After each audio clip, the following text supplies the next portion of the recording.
نکاح کو آسان کرنا کیوں اور کتنا ضروری ہے محترم؟ اچھا یہ بتائیں کہ نکاح جو ہے اس کے لیے کوئی وقت مقرر، کوئی دن، 24 گھنٹے 12 مہینے 24 گھنٹے 12 مہینے میں محرم کا مہینہ بھی آتا ہے۔ حضرت امام حسین کی شہادت کا غم نہیں ہے؟ جس کا مناسب رشتہ ملے، جوڑ بنے، ایک سیکنڈ کی تاخیر نہیں کرنی چاہیے، فوراً نکاح کرے، فوراً نکاح کرے۔ حدیث میں بھی آتا ہے نا کہ 3 چیزوں میں تاخیر نہ کرو، نماز میں، جنازے میں، اور جب جوڑ بن جائے تو نکاح میں تاخیر نہ کرو۔ جلدی نکاح کرنا کیوں اور کتنا ضروری؟ نکاحوں کو رسم و رواج سے پاک کرنا کیوں اور کتنا ضروری ہے، بتائیے کچھ۔ اچھا جی، نکاح ایک کے بجائے 2 2 3 3 4، اس پر کچھ ارشاد فرمائیے۔ بسم اللہ الرحمن الرحیم، نحمدہ ونصلی ونسلم علی رسول الکریم، الحمدللہ ثم الحمدللہ۔ اللہ تعالیٰ کے فضل و کرم سے پورے ملک سے، دنیا بھر سے بہت اچھے لوگ رشتوں کو رابطہ فرماتے ہیں۔ نکاح آسان تحریک کا پیغام ہے۔ نکاح کو آسان اور عام اتنا کیا جائے کہ گناہ مشکل مہنگے بلکہ ختم ہو جائے۔ نکاح کو آسان کرنا کیوں اور کتنا ضروری ہے محترم؟ بے شمار جی، اس میں انسان کی دنیا اور آخرت دونوں کا فائدہ ہے۔ اچھا یہ بتائیں کہ نکاح جو ہے، کوئی بعض دن ایسے ہیں جن میں نکاح کرنا کوئی ناجائز 24 یا حرام؟ گھنٹے 12 مہینے 24 گھنٹے 12 مہینے میں ایک سیکنڈ اگر کوئی ثابت کر دے تو میں اس کا نوکر۔ جس میں نکاح ناجائز ہو۔ 24 گھنٹے 12 مہینوں میں محرم کا مہینہ بھی آتا ہے۔ یقیناً آتا ہے جی، بڑا متبارک اور پاک مہینہ ہے، بہت پاک مہینہ ہے محرم میں،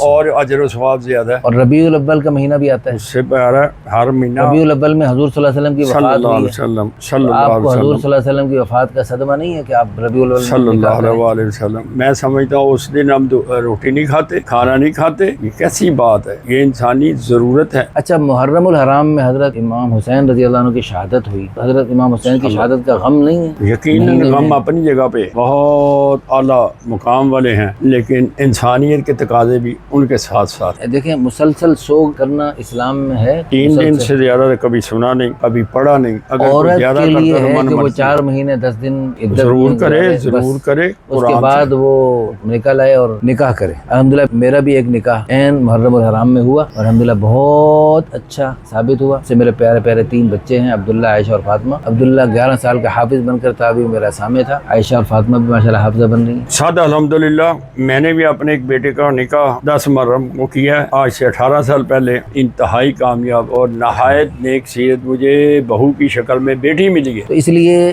12 مہینے 24 گھنٹے ہر وقت ہر دن نکاح کیا جا سکتا ہے۔ جیسے یہ بھائی بھی بیٹھے ہیں، بعض لوگ جو ہے نا وہ اپنے اب ان کی 28 سال عمر ہو، اس میں ہوتا یہ ہے کہ بھائی بہنیں، حالانکہ ان کے جوڑ کا رشتہ مل رہا تھا لیکن نہیں، باقی بھائی بہنیں آگے پیچھے، یہ ایک دوسرے کو ٹرک کی بتی کے پیچھے لگانا، اس پر کچھ ارشاد فرمائیے۔ میری ناقص رائے یہ ہے کہ اپنے آپ پہ بھی ظلم کرتے ہیں، معاشرے کو بھی برباد کرتے ہیں۔ جس کا مناسب رشتہ ملے، جوڑ بنے، ایک سیکنڈ کی تاخیر نہیں کرنی چاہیے، فوراً نکاح کرے، فوراً نکاح کرے الحمدللہ، اور دعائیں اکٹھی کریں۔ آپ کو سن کے خوشی ہوگی، کئی دفعہ ہمارے ادارے کو اعزاز حاصل ہو، کہیں جوڑ بنے، رشتہ دکھانے گئے، نکاح پڑھا کے، اس کے بے شمار واقعات، الحمدللہ کامیاب نکاح ہوئے۔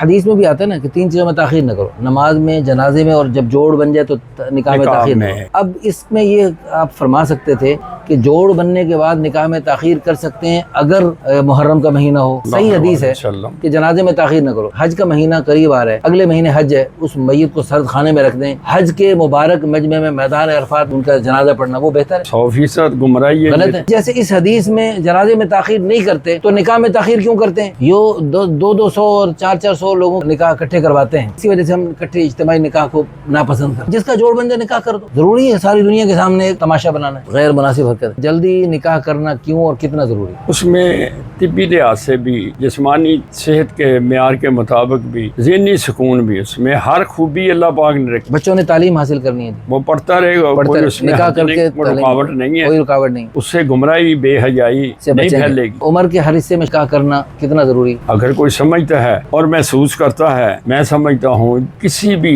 عمر کے حصے میں عورت ہو یا مرد ہو نکاح کرے تو اس کے لیے باعث خیر و برکت ہے، باعث خیر و برکت۔ ہماری اس تحریک اور ترغیب کی برکت سے ہمارے پاس الحمدللہ 65 سالہ لڑکیوں کے رشتے موجود، اور ہمارے پاس 80 سالہ جوانوں کے 80 سالہ لڑکوں اور جوانوں کے رشتے موجود ہیں۔ نکاحوں کو رسم و رواج سے پاک کرنا کیوں اور کتنا ضروری ہے، بتائیے کچھ۔ یہ اتنا ہی ضروری ہے جیسے روٹی کے ساتھ پانی ہے، یا سانس لینا انسان کے لیے ضروری ہے، جیسے سانس لینا ضروری اور جیسے لباس پہننا ضروری ہے، بغیر لباس کے رہنا بے وقوفی۔ اچھا جی، نکاح ایک کے بجائے 2 2 3 3 4، اس پر کچھ ارشاد فرمائیے۔ اللہ جس مسلمان کو توفیق دے وہ اس کے قرآن کے فیصلے پہ اور نبی کریم صلی اللہ علیہ وسلم کروڑوں درود کروڑوں سلام ان کی پاکیزہ سنت پہ عمل کرے۔ سبحان اللہ۔ خلفائے راشدین، اشرف بشرا، تمام صحابہ، تمام اللہ کے نیک ولی بندے ہاں جس پہ یہ ہمت طاقت نہیں ہے اس کے لیے ایک ہی کافی ہے، کیونکہ قرآن کا مفہوم اللہ یہی نے ہے۔ قرآن میں 2-3-4 آپشن دیے ہیں، تو سارے جو ایک کوئی کر سکتے برحق ہے۔ 2-3-4 نکاحوں کو جو غلط سمجھتے ہے گناہ نہیں ہے، توبہ توبہ کفر ہے۔ توبہ، بے جو شک اللہ رسول نے قرآن میں حدیثوں میں آیا بے شک۔ اس پر تھوڑا سا بھی کوئی نکتہ چینی اعتراض کرے گا وہ اسلام سے خارج ہے۔ خارج، بے شک۔ اس لیے کم از کم اپنی زبانیں سنبھالیں اور اپنے خیالات کو سنبھالیں۔ ایک بوڑھا باپ ہے، اس کے 2-3-4 بیٹیاں، 5-6 بیٹیاں ہیں، توبہ اور وہ اپنے جو ہے نا وہ جہیز بنا رہی ہیں، خود ہی نوکریاں کر رہی ہیں۔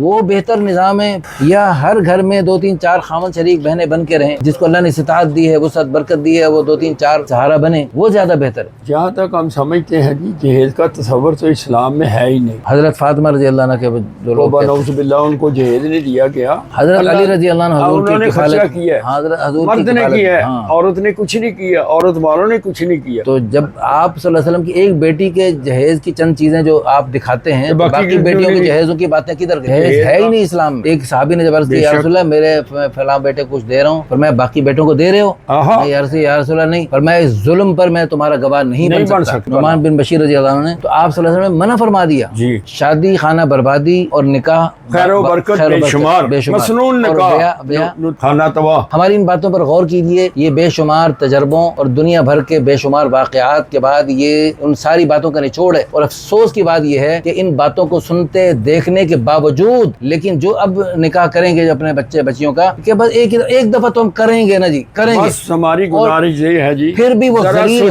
ذلیل ہوتے ہیں۔ اللہ کی قسم یہ تیرے باپ کا مال نہیں ہے جو اللہ نے دیا ہوا تجھے، تیرے اللہ کا مال ہے۔ اللہ اس کا ابھی حدیث میں سن نہیں رہے تھے کہ سوال کے مال کے بارے میں سوال ہوگا، کہاں سے کمایا، خرچ کہاں کیا؟ تو یہ تیرے باپ کا مال نہیں ہے جہاں تو چاہے خرچ کرے، اللہ کا مال ہے، اللہ نے امانت دی ہے، اس کو اللہ کے دین پہ لٹا دے، اللہ کے مخلوق پہ لگا، غریب رشتہ داروں پہ لگا۔ اللہ تعالی ہم سب کو دین کی سمجھ نصیب فرمائے، اور اللہ تعالی اللہ رسول کی چاہت کے مطابق نکاحوں کو آسان اور عام کرنے کی، گناہ مشکل مہنگے بلکہ ختم ہو جائیں۔ اللہ تعالی ہم سب کو عمل کرنے کی توفیق عطا۔ اس ویڈیو کو شیئر کر کے، لائک کر کے، اچھے کمنٹس کر کے دنیا بھر میں پھیلا دیں اور نکاح آسان تحریک کا ساتھ دیں۔ جزاکم اللہ خیر۔